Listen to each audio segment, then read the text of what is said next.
দুজন বিজ্ঞানী একসাথে মিলে প্যারানর্মাল ঘটনার ইনভেস্টিগেশন করতে করতে ভণ্ড ব্যক্তিদের এক্সপোজ করতে থাকে। কিন্তু হঠাৎ একদিন তাদের সামনে আসে এমন এক ব্যক্তি যার বিরুদ্ধে তারা কিছুই করতে পারে না। তাহলে সেই ব্যক্তির মধ্যে আসলে কি কোনো অলৌকিক ক্ষমতা রয়েছে, আর শেষ পর্যন্ত তারা কিভাবে তার মোকাবেলা করে? এই সব প্রশ্নের উত্তর পেতে হলে দেখতে হবে পুরো ভিডিও। বলছিলাম 2012 সালে রিলিজ হওয়া masterpiece mystery movie red lights এর কথা।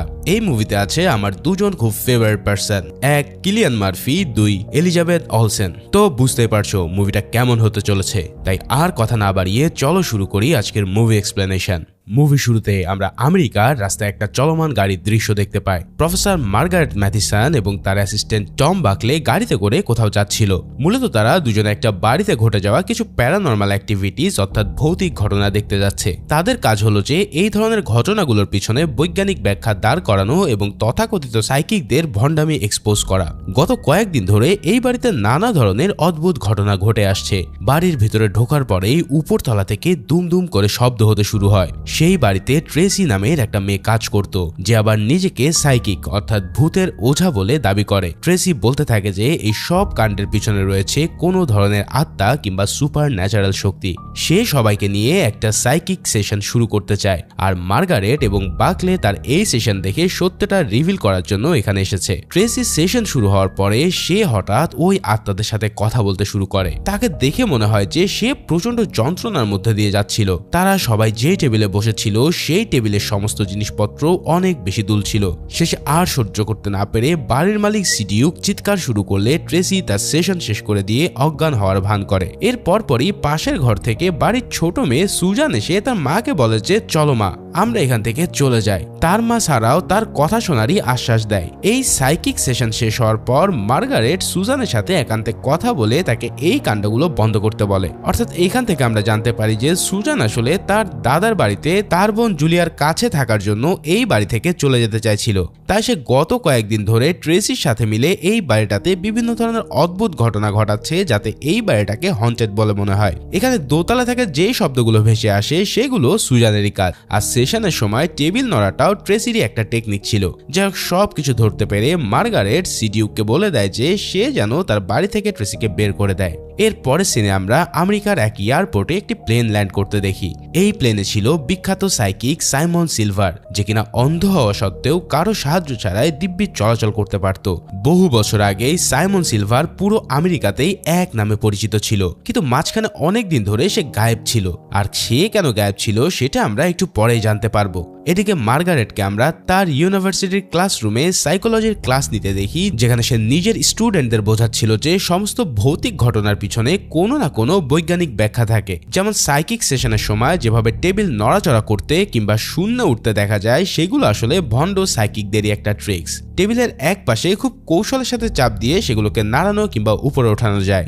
সে জানায় যে গত 30 বছর ধরে সে এইসব ভৌতিক ঘটনাগুলোকে ইনভেস্টিগেশন করে আসছে, কিন্তু আজ পর্যন্ত সে এমন কিছুই দেখেনি যেটা আসলে প্যারানর্মাল কিছু। প্রায় প্রতিটা ঘটনায় হয় মানুষের ভ্রম অথবা ভণ্ড সাইকিকদের কারসাজিতে। মার্গারেটের এই ক্লাস শেষে স্যালি ওয়েন নামের এক স্টুডেন্ট টমের সাথে দেখা করতে আসে। অ্যাসাইনমেন্ট জমা দেওয়ার সময় তাদের মধ্যে কথাবার্তা হতে থাকে। তারা দুজনেই একে অপরকে আগে থেকেই পছন্দ করত, তাই তারা রেস্টুরেন্টে একসাথে খেতে যায়। সেখানে টম ওয়েনকে বিভিন্ন ম্যাজিক ট্রিক দেখাতে থাকে, যার সবই আসলে ছিল চোখের ফাঁকি।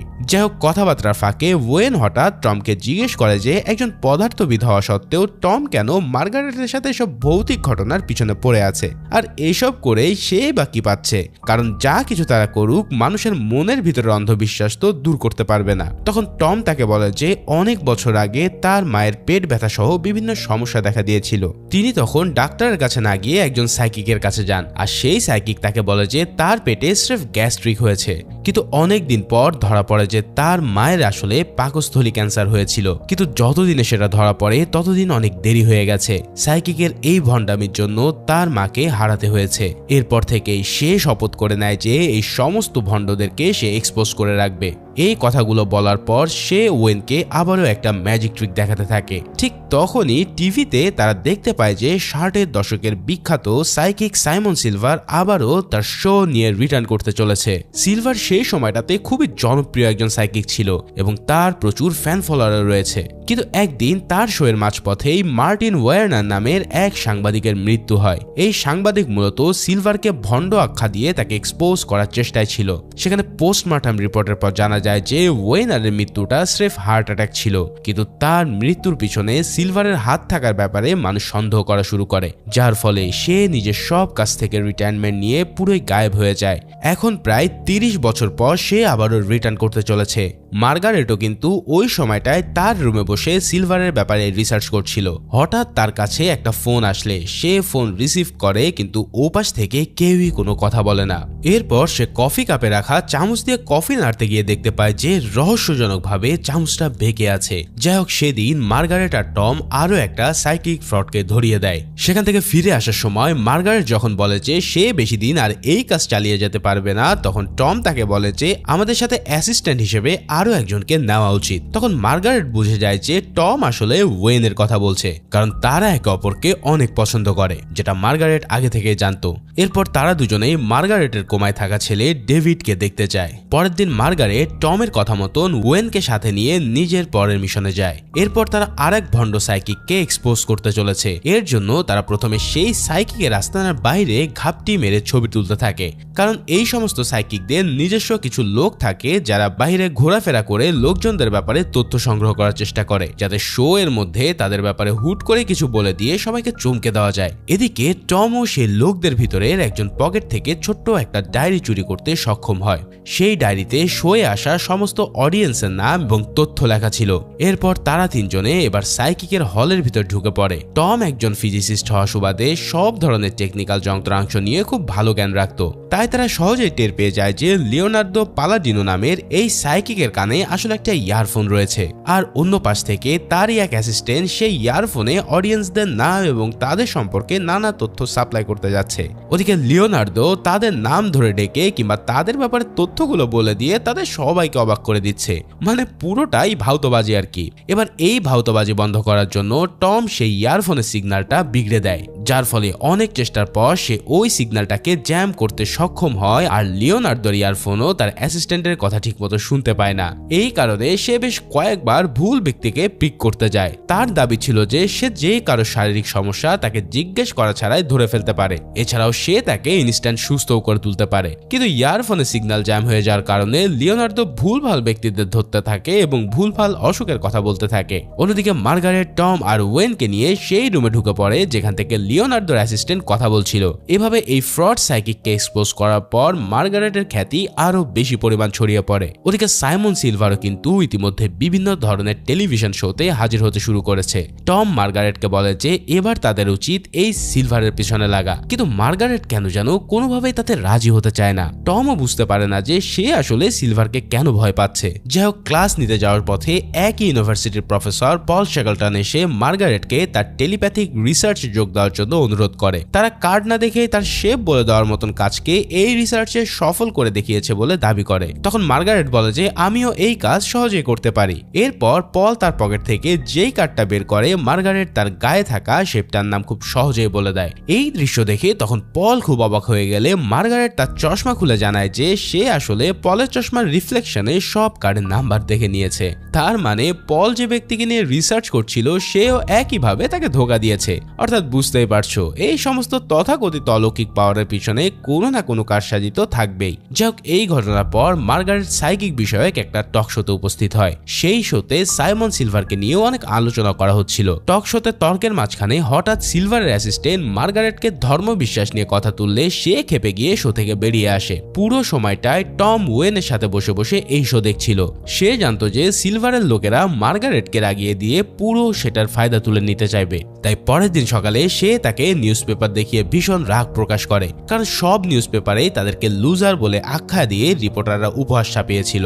তখন টম বলে যে এবার তাদেরকে সিলভারের উপরে ইনভেস্টিগেশন চালাতেই হবে, কিন্তু মার্গারেট তাকে বলে যে আজ থেকে অনেক বছর আগে সে আর সিলভার ঠিক এমন একটা শোয়ে পাশাপাশি তর্কে বসেছিল। হঠাৎ শোয়ের মাঝখানে সিলভার তাকে বলে যে আমি তোমার পাশে এক মৃত বালককে দেখতে পাচ্ছি। সে তোমার কাছে চাইছে যে তুমি তাকে মুক্ত করে দাও, কিন্তু তুমি তাকে মুক্ত করে দিচ্ছ না। এটা যে পরিষ্কারভাবে মার্গারেটের কোমায় থাকা ছেলের ব্যাপার ছিল সেটা তার বুঝতে কষ্ট হয়নি।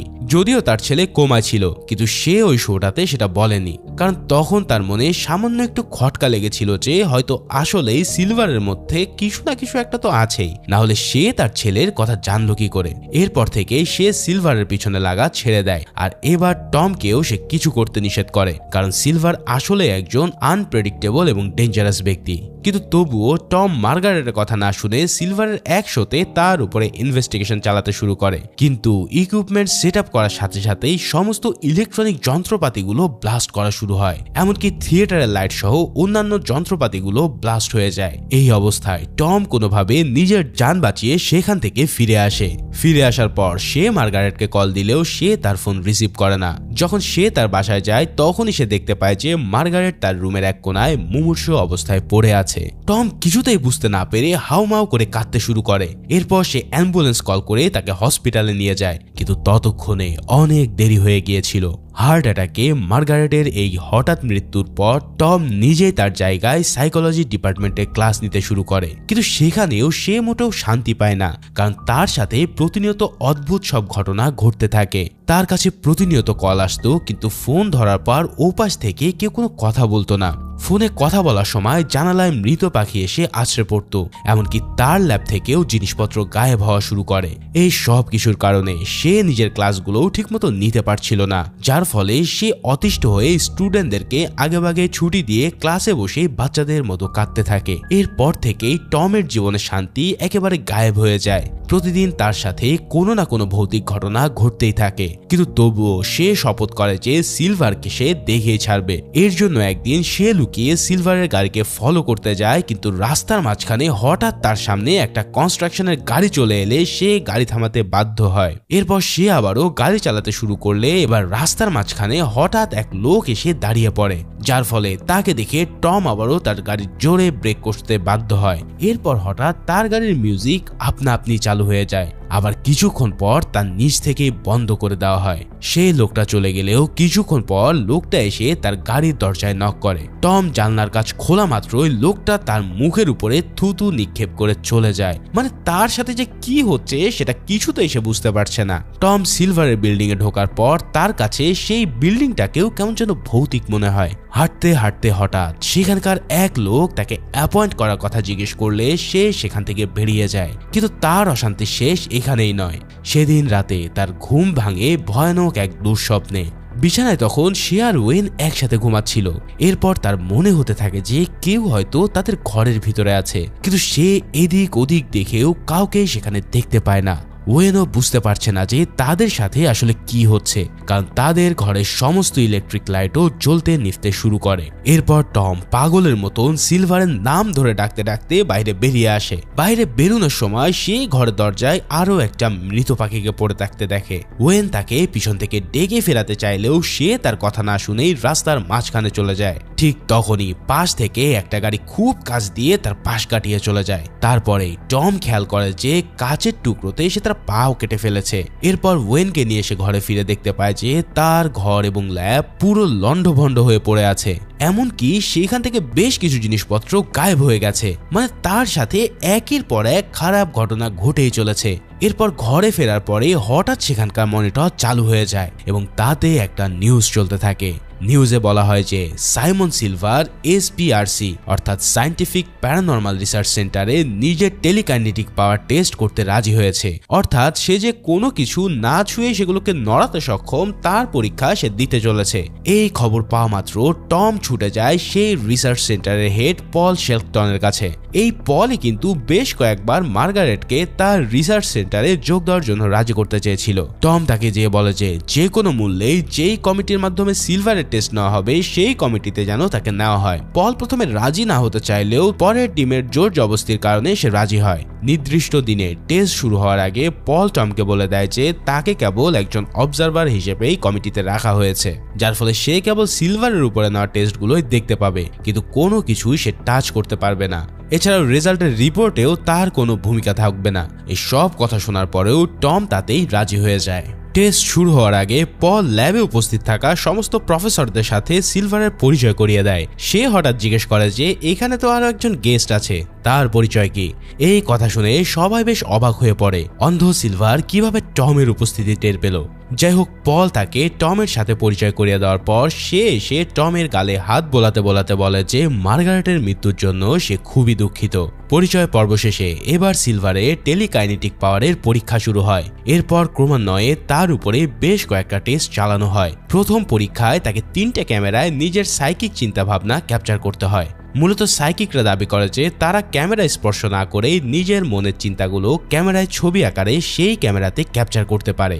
সিলভার ডিজিটাল এবং অ্যানালগ ক্যামেরাতে কিছু ক্যাপচার করতে না পারলেও পোলারয়েড ক্যামেরাতে আবছা আবছা কিছু ছবি তুলতে সক্ষম হয়। সেগুলোকেই সে নিজের মনের চিন্তা শক্তির প্রতিচ্ছবি বলে চালিয়ে দেয়। অথচ ওই ঝাপসা ছবিগুলোতে কিছুই দেখা যাচ্ছিল না। কিন্তু সবাই আবার এটাও বুঝতে পারছিল না যে সিলভার ক্যামেরা স্পর্শ না করেই ছবি তুলল বাকি করে। এছাড়াও দ্বিতীয় পরীক্ষায় টেস্ট করে দেখা যায় যে সিলভার আসলে কোনো কিছু স্পর্শ না করেই বাঁকাতে পারে কিনা। এখানে দেখা যায় যে সিলভার আসলে কোনো জিনিসকে স্পর্শ না করে বাঁকাতে পারে না, কিন্তু সে সামান্য স্পর্শে যে কোনো কিছুকেই বাঁকাতে পারে। অর্থাৎ এই পরীক্ষার মাধ্যমে তার মেটাল ব্লেন্ডিং এর ক্ষমতাকে পুরোপুরি প্রমাণিত করা যায়নি। আর এক পরীক্ষাতে তাকে ট্যাপ থেকে পড়তে থাকা পানির কাছে হাত নিয়ে যেতে বলা হয়। দেখা যায় যে তার হাত কাছে নেওয়ার পর পানির ফোঁটাগুলো অল্প একটু বেঁকে যায়। এভাবে বেশ কয়েকটা পরীক্ষায় সিলভারের সাইকিক পাওয়ার খুব একটা স্ট্রংলি পাওয়া না গেলেও সবাই ধরে নেয় যে তার মধ্যে কিছু ক্ষমতা তো অন্তত আছেই, কারণ আগের সব ব্যক্তিরা এই সামান্যতম রেজাল্টও শো করতে পারেনি। কিন্তু টম তবুও বিশ্বাস করে যে সিলভারের কোনো না কোনো ট্রিক অবশ্যই খাটিয়েছে, যার ফলে সে যে কোনোভাবে মানুষের চোখে ধুলো দিতে সক্ষম হয়েছে। কিন্তু টম কিছুতেই হাল ছেড়ে দেবে না। ইতিমধ্যে সে তার সাথে কাজ করার জন্য বেন নামের একজন অ্যাসিস্ট্যান্ট রেখেছিল। সে বেনকে গত 6 দিন সমস্ত টেস্টগুলোর ফুটেজ বিশ্লেষণ করতে বলে। সিলভার সাইকিক পাওয়ার টেস্ট করার সময় তাকে আরো একটা পরীক্ষা দেওয়া হয়েছিল, যেখানে তার জন্য 10টা বাটন রাখা ছিল। অপর পাশ থেকে আরেকজন লোকের কাছে ঠিক একই রকমের 10টা নাম্বার লেখা বাটন রাখা থাকতো। যখনই লোকটা তার সামনের একটা বাটন টাচ করত তখনই সেই বাটনের লাইট জ্বলে উঠে নাম্বারটা দেখা যেত। আর সিলভারকেও নিজের সামনে থাকা একই বাটন টাচ করতে হতো, যেটা কোনো সাধারণ অন্ধ মানুষের পক্ষে অসম্ভব। কিন্তু সিলভার খুবই অ্যাকুরেসির সাথে এই টেস্ট পাস করে গিয়েছিল। এখান থেকেই টমের মনে সন্দেহ আরো বেশি পাকাপোক্ত হয়। নিশ্চয়ই এই পরীক্ষাগুলোর ভিতরে কোনো না কোনো ঘাপলা তো রয়েছেই। হয়তো এখান থেকেই কোনো না কোনো ক্লু অবশ্যই পাওয়া যাবে। আর এই কাজটা তাদেরকে খুব তাড়াতাড়ি করতে হবে, কারণ সিলভার হুট করেই এই শহরে তার লাস্ট শো এর ডেট অ্যানাউন্স করে দিয়েছে। আর তার সেই লাস্ট শোতেই এসপিআরসি ও তার উপরে করা পরীক্ষাগুলোর রেজাল্ট অ্যানাউন্স করা হবে, যার ফলে টমের মনে হতে থাকে যে এই সব কিছুই সাজানো যাতে সিলভারের শোর টিকিট প্রাইস বেড়ে লাখ টাকায় পৌঁছে যায়। তাই টম এবার নিজে আবারও সিলভারের আস্তানায় ঢোকার চেষ্টা করে। এর জন্য সে চুপিসারে ওই বাড়িতে ঢুকে পড়ার পর সিলভারের ঘরের বাইরের একটা বেঞ্চিতে বসে পড়ে। তখন বেঞ্চিতে আগে থেকে বসে থাকা এক লোক হঠাৎ তার মুখ থেকে অদ্ভুত শব্দ বের করা শুরু করে। টম দ্রুত অন্য রুমের দরজা খুলে সেই রুমে ঢুকে পড়লে সেখানে সিলভারকে আসতে দেখা যায়। সে শীতল ভঙ্গিতে বলে ওঠে যে যদি আমি না চাইতাম তাহলে তুমি কোনোদিনও এখানে আসতে পারতে না। এরপর সে টমকে সায়েন্সের বাইরে থাকা প্যারানর্মাল দুনিয়া সম্পর্কে জ্ঞান দিতে থাকে। তবে টম তার কথাগুলোর কোনো জবাবই দিতে পারে না। শেষে সিলভার তাকে বলে যে আমাদের মধ্যে আবারও দেখা হবে, আর এই কথা বলে সে সেখান থেকে চলে যায়। এরপরেই শুরু হয় সাইমন সিলভারের ফাইনাল শো। সেখানে সে হাজির হয়ে অডিয়েন্সের মাঝে ঝাঁঝালো এক স্পিচ দেয়। হঠাৎ সে সবাইকে অবাক করে দিয়ে লিটারেলি শূন্যে ভাসতে শুরু করে। এই কাণ্ড দেখে উপস্থিত সব মানুষই যেন নিজের চোখে বিশ্বাস করতে পারছিল না। আর অডিয়েন্সের সিটে থাকা টমও নিজেও সিলভারের এই অলৌকিক কাণ্ড দেখে যাচ্ছিল। কিন্তু সিলভারের এক অ্যাসিস্ট্যান্ট হঠাৎ তাকে দেখে ফেলে। এরপর যখন শো এর বিরতি দেওয়া হয় টম তখন ফ্রেশ হওয়ার জন্য ওয়াশরুমে যায়। কিন্তু কিছুক্ষণ পর তার পিছে এসে দাঁড়ায় সিলভারেরই এক লোক। টম কিছু বুঝে ওঠার আগে লোকটা তাকে শ্বাসরোধ করে হত্যা করার চেষ্টা করতে থাকে। টম প্রচন্ড ধস্তাধস্তি করতে করতে বেসিনের সাথে লোকটার মাথা ঠুকে দিতে সক্ষম হয়। তারপর তারা দুজনেই বেশ কিছুক্ষণ ধরে ওয়াশরুমের ফ্লোরে পড়ে থাকে। কিন্তু কিছুক্ষণ পর ওই লোকটা ফ্লোর থেকে উঠে টমকে ভীষণভাবে মারতে শুরু করে। প্রথমে সে তাকে মারতে মারতে বেশ কিছুক্ষণ ধরে তার মাথা টয়লেটে ডুবিয়ে রাখে। এরপর সে টমের মুখে ঘুষি মারতে মারতে তাকে ভীষণভাবে রক্তাক্ত করে ফেলে দেয়। অন্যদিকে টমের অ্যাসিস্ট্যান্ট বেনের কাছে সরাসরি কল করে বসে পল শেলটন, কারণ আজকে সিলভারকে আসল সাইকিক ঘোষণা দিয়ে অ্যানাউন্সমেন্ট পাবলিশ করার কথা। কিন্তু যদি সে এই অ্যানাউন্সমেন্ট করে দেয় তাহলে সমগ্র দুনিয়ায় ভীষণ হুলস্থুল পড়ে যাবে। যে জিনিসকে মানুষ এখনো পর্যন্ত বৈজ্ঞানিকভাবে অসম্ভব মানত, আজ বিজ্ঞানী তাকে স্বীকৃতি দিতে যাচ্ছে। এর জন্য সে বেনকে কল করে কনফার্ম হতে চায় যে পরীক্ষাগুলোতেই আসলে কোনো গলদ ছিল কিনা। কিন্তু বেন তাকে জানায় যে সে এখনো পর্যন্ত কোনো সমস্যাই খুঁজে পায়নি। পলের সাথে বেনের কথা শেষ হওয়া মাত্রই সেখানে ওয়েন এসে হাজির হয়। সে বেনের কাছ থেকে জানতে পারে যে টম নিজেই সরাসরি সিলভারের থিয়েটারে গেছে। এবার বেন তাকে ভিডিও ফুটেজগুলো দেখতে অনুরোধ করলে সেও ভিডিও দেখতে বসে পড়ে। ভিডিও দেখতে দেখতে ওয়েন হঠাৎ দেখতে পায় যে সিলভারের হাতে ঘড়ি পড়া রয়েছে, কিন্তু অন্ধ লোক ঘড়ি দিয়ে করবেটা কি? অন্যদিকে যে লোকটা নাম্বার সিলেক্ট করেছিল তার হাতেও ঠিক একই রকমের ঘড়ি এবং সে দুটো ঘড়ির মধ্যে সময়ের একটা অদ্ভুত প্যাটার্ন লক্ষ্য করা যায়। অর্থাৎ সেই লোকটা আসলে তার ঘড়ির নাম্বার অনুসারে নাম্বার সিলেক্ট করে যাচ্ছিল, আর সিলভারও নিজের হাতে পড়ে থাকা ঘড়ি থেকে টাইম দেখে নাম্বারগুলো বলে দিচ্ছিল, কারণ তারা দুজনেই আগে থেকেই এভাবে কোড পাঠানোর টেকনিক ঠিক করে নিয়েছিল। এখান থেকে প্রমাণ হয় যে সিলভার ফ্রড তো বটেই, বরঞ্চ সে অন্ধও না, অর্থাৎ ঠিকই সে চোখে দেখতে পায়। তার মানে এতদিন ধরে সিলভার যা দেখিয়ে আসছে তার পিছনেও আছে এক বিশাল বড় ভাওতামি। পোলারয়েড ক্যামেরা দিয়ে ছবি তোলা কিংবা পানির ফোয়ারাকে বাঁকানোর মধ্যেও হয়তো এমন কোনো ট্রিক্স রয়েছে। হয়তো দেখা গেল অ্যানালগ সিগন্যাল পাঠিয়ে চতুরতার সাথে সে ক্যামেরায় একটা ঝাপসা ছবি তুলেছিল, আর পানির ফোয়ারা বাঁকানোর জন্য সিলভার হয়তো ইলেকট্রোম্যাগনেটিক ইউজ করেছে। অন্যদিকে টম রক্তাক্ত অবস্থাতেই হাঁটতে হাঁটতে সরাসরি সিলভারের মঞ্চে উপস্থিত হয়। এরপর সে জিজ্ঞেস করে যে তার সাথে সিলভার এসব করার কোনো প্রয়োজন ছিল কিনা। তখন সিলভার বলতে থাকে যে টম এসব কিছুই স্রেফ তার নাম খারাপ করার জন্য করে যাচ্ছে। সে তাকে তার দিকে আর এক পাও আগাতে নিষেধ করে দেয়, কিন্তু টম হঠাৎ বলতে থাকে যে আমি এই সব কিছুর আজ শেষ দেখে ছাড়বো। তুমি কি ভাবো এই ভণ্ডামের দুনিয়ায় আসল কিছু নেই? এই কথা বলার সাথে সাথে হঠাৎ পুরো বিল্ডিংটায় থরথর করে কেঁপে ওঠে, আর আশেপাশে সব ইলেকট্রিক লাইটও একের পর এক ব্লাস্ট হতে থাকে। কিন্তু সিলভারকে দেখে মনে হয় যে সে নিজেও কিছু বুঝতে পারছে না, কেননা এই সব কিছু তো সে আসলেই করেনি, আর করবে বা কি করে? তার তো কোনো পাওয়ার নেই। তাহলে এই ভূমিকম্প এবং লাইটের ঝলকানি হচ্ছে কার কারণে? এবার টম যা বলতে থাকে যে আমার অনেক আগেই এই সব কিছু মার্গারেটকে বলা দরকার ছিল। আমার পুরো জীবনে আমি নিজের মতো একজনকে খোঁজার চেষ্টা করে গেছি। আমি ভাবতাম যে হয়তো নিজেকে সবার থেকে লুকানোর মাধ্যমে সবকিছু ঠিক থাকবে, কিন্তু সেটা আর সম্ভব না। তার মানে কি তোমরা বুঝতেই পারছো? এই পুরো বিল্ডিংটা যার জন্য কাঁপছে সে আর কেউই নয়, বরং সে হচ্ছে স্বয়ং টম নিজে। সিলভার যখন চিৎকার করে জিজ্ঞেস করতে থাকে যে সে যা কিভাবে করলো, ঠিক তখনই টমের মুখ থেকে আসল সত্যটা বেরিয়ে আসে। আসলে টমই হলো এই দেশের একমাত্র প্রকৃত সাইকিক, যার মধ্যে সিলভারের মতন ভণ্ড সাইকিকদের ট্রাই করার সমস্ত ক্ষমতা রিয়েল ভাবে আছে। এতদিন ধরে তার আশেপাশে যে লাইট ব্লাস্ট কিংবা মৃত পাখি দেখানো হচ্ছিল, আসলে সেগুলো তার নিজের প্রভাবে হচ্ছিল। টমের মানসিক স্থিতি ঠিক না থাকায় তার টেলিকাইনেটিক পাওয়ারের কারণে বিভিন্ন ধরনের অ্যাক্সিডেন্ট ঘটতে যাচ্ছিল। ভাইরে ভাই, এই ধরনের মহা টুইস্ট যে এই পর্যায়ে এসে পাবো তা আমি কল্পনাতেও আনিনি। আসলে টম মার্গারেটের সাথে কাজ করত নিজের মতন আসল কাউকে খুঁজে বের করে রহস্যভেদ করার জন্য। নিজের পাওয়ার সম্পর্কে সে আজ পর্যন্ত কাউকে বলেনি, এমনকি মার্গারেটকেও না। আর এর জন্য সে এখন আফসোস করতে থাকে। এই সব কথা শোনার পর সিলভার যখন তাকে জিজ্ঞেস করতে থাকে যে তুমি এটা কিভাবে করলে, তখন টম তার উত্তর না দিয়ে তার দিকে একটা কয়েন ছুঁড়ে দেয়, আর এই কয়েন ছুঁড়ে দিলে সিলভারও সেটাকে ক্যাচ করে ফেলে। এখান থেকেই অডিয়েন্সের সামনে প্রমাণ হয়ে যায় যে সিলভার আসলে অন্ধ নয়। আর এভাবেই শেষ পর্যন্ত নিজের পাওয়ার জানান দিয়ে সিলভারকে ভণ্ড প্রমাণ করে টম সবাইকে রীতিমতো হতবাক করে দেয়। তারপর রাস্তায় খুঁড়িয়ে খুঁড়িয়ে হাঁটার সময় ওয়েন এসে তাকে দেখতে পায়। এরপর টম তার সাথে ফিরে গিয়ে ট্রিটমেন্ট নেওয়ার পর সুস্থ হয়। আসলে সারা জীবন বিজ্ঞানের বাইরে কিছুই নেই প্রমাণ করতে চাওয়া মার্গারেটের টিম তার জীবন দশায় বলে যেতে পারেনি যে আসলে বিজ্ঞানের বাইরেও অনেক কিছু আছে।